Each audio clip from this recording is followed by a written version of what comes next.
1984 general elections वो आखिरी ऐसे इलेक्शंस थे जब कांग्रेस ने अपने बलबूते बहुमत हासिल किया था। इन इलेक्शंस में कांग्रेस ने करीब 82% सीटों पर जीत हासिल की थी, लेकिन उसके बाद से साल 2014 के जनरल इलेक्शंस के बीच कांग्रेस का वोट शेयर 50% से भी नीचे रहा और साल 2014 और साल 2021 में तो कांग्रेस का वोट शेयर 20% से भी नीचे गिर गया। Apart from general elections, Congress की परफॉर्मेंस स्टेट्स में भी लगातार गिर रही है। साल 2014 में करीब 13 ऐसे राज्य थे जहां कांग्रेस की या तो गठबंधन में या तो पूर्ण सरकार थी, जो कि घट के आज सिर्फ 2 स्टेट्स बच चुके हैं, जिसमें से एक राज्य में अभी क्राइसिस चल रहे हैं और कांग्रेस कभी भी अपनी सत्ता खो सकती है। इसके अलावा जो लास्ट टाइम स्टेट इलेक्शंस हुए थे, कांग्रेस इन इलेक्शंस से 5 में से एक राज्य में भी बहुमत हासिल नहीं कर पाई। इन सभी स्टेट्स में मिला के करीब 690 विधानसभा सीट्स थी, जिसमें कांग्रेस सिर्फ 54 सीट्स पे जीत हासिल कर पाई, जो कि कांग्रेस के स्ट्राइक रेट को 10% से भी नीचे बनाती है। न सिर्फ कांग्रेस लगातार चुनावों में पिछड़ती जा रही है, बल्कि उसके खुद के लोग कांग्रेस पार्टी को छोड़ने पर मजबूर हो चुके हैं। साल 2014 से 2021 के बीच कांग्रेस पार्टी से करीब 222 इलेक्टोरल कैंडिडेट्स, 177 एमपीज और एमएलएस और 399 पॉलिटिशियंस ने बाय बाय कहा। कांग्रेस के बड़े पॉलिटिशियंस जैसे ज्योतिरादित्य सिंधिया, कपिल सिब्बल, कैप्टन अमरिंदर सिंह और गुलाम नबी आजाद ऑलरेडी कांग्रेस को छोड़ या तो दूसरी पार्टीज में शामिल हो चुके हैं या तो अपनी पार्टीज बना चुके हैं, और इन सभी का सिर्फ एक रीजन है, and that is leadership crisis. जितने भी पॉलिटिशियंस आज कांग्रेस छोड़ रहे हैं वो सब कांग्रेस की लीडरशिप को क्वेश्चन कर रहे हैं, और इन्हीं चीजों को डील करने के लिए कांग्रेस ने 2 बड़े कदम उठाए हैं, जिसमें से पहला है भारत जोड़ो यात्रा और दूसरा कांग्रेस प्रेसिडेंशियल इलेक्शंस। तो क्या ये चीजें कांग्रेस की मदद करेंगी दोबारा रिवाइव होने में? हाय, दिस इज हेमंत और इस वीडियो में हम कांग्रेस के डाउनफॉल और उसके पीछे के कुछ रीजंस के ऊपर बात करेंगे। कांग्रेस पार्टी की नींव 28 सितंबर 1885 को ए.ओ. ह्यूम नाम के एक ब्रिटिश एडमिनिस्ट्रेटर ने रखी, ताकि ज्यादा से ज्यादा इंडियंस इंडिया की पॉलिटिक्स में इन्वॉल्व हो सके। जिस टाइम कांग्रेस की नींव रखी गई, करीब 72 डेलीगेट्स जो कि पूरे इंडिया से आए थे, उन्होंने समिट में हिस्सा लिया, और कांग्रेस की शुरुआत में सिर्फ 17 मेंबर्स ने कांग्रेस ज्वाइन की थी।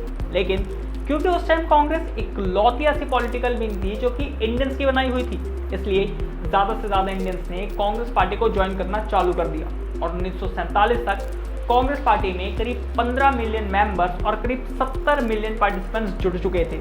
और 1937 में जब कांग्रेस को पहली बार चुनाव लड़ने का मौका मिला, तो कांग्रेस ने 11 में से 8 प्रोविंसेस में जीत हासिल की। This was the first time जब कांग्रेस ने इंडिया में कोई इलेक्शंस जीते थे, और तब से लेके 1984 जनरल इलेक्शंस तक कांग्रेस ने लगातार इंडिया की पॉलिटिक्स को डोमिनेट किया।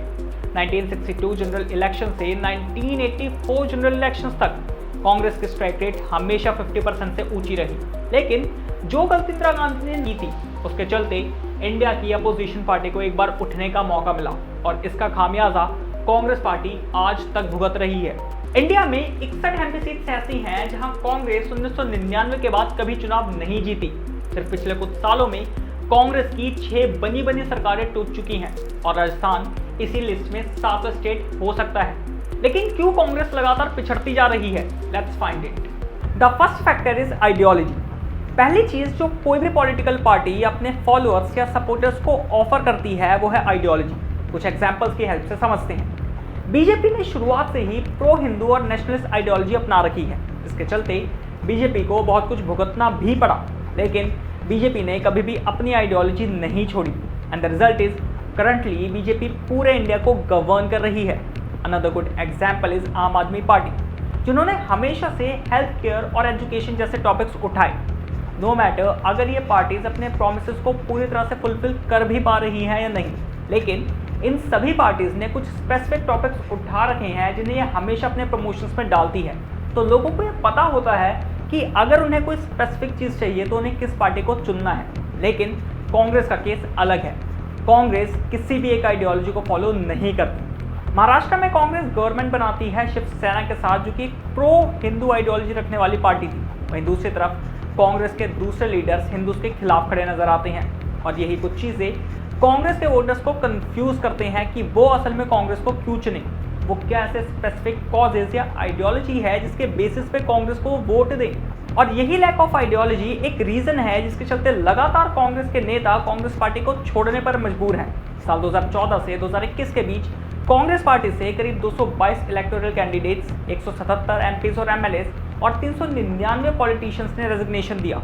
इसके अलावा पिछले कुछ सालों में कांग्रेस 6 राज्यों में अपनी बनी सरकार तोड़ चुकी है, क्योंकि जैसे ही कांग्रेस के विधायकों या एमपीज को मौका मिलता है दूसरी पार्टीज में जाने का, वो तुरंत दूसरी पार्टीज में चले जाते हैं, क्योंकि इन लोगों का सोल मोटिव आज इलेक्शंस जीतना हो चुका है, ना कि कोई बड़ा चेंज लाना।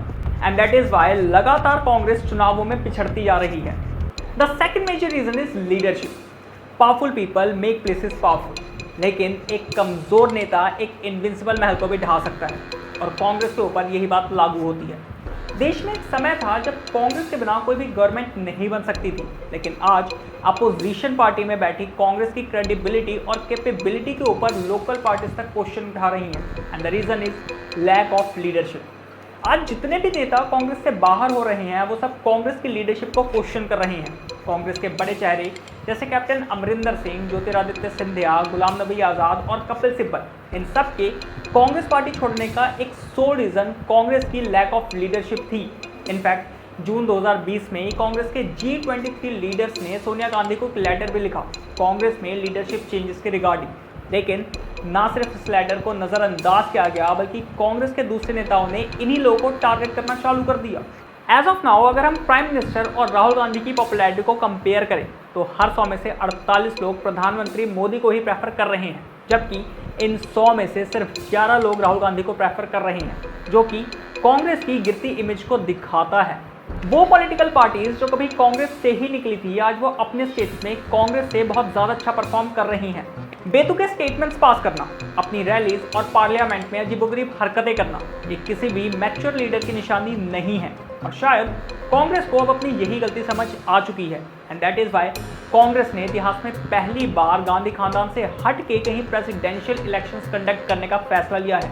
अब देखने वाली बात यह है कि नया प्रेसिडेंट कांग्रेस को आगे लेके जाएगा या वो कांग्रेस को फिर से नीचे की तरफ धकेलेगा। तो ये है कांग्रेस के डाउनफॉल के कुछ मेजर रीजन। इसके ऊपर आपकी क्या राय है ये हमें कमेंट सेक्शन में ज़रूर बताएं।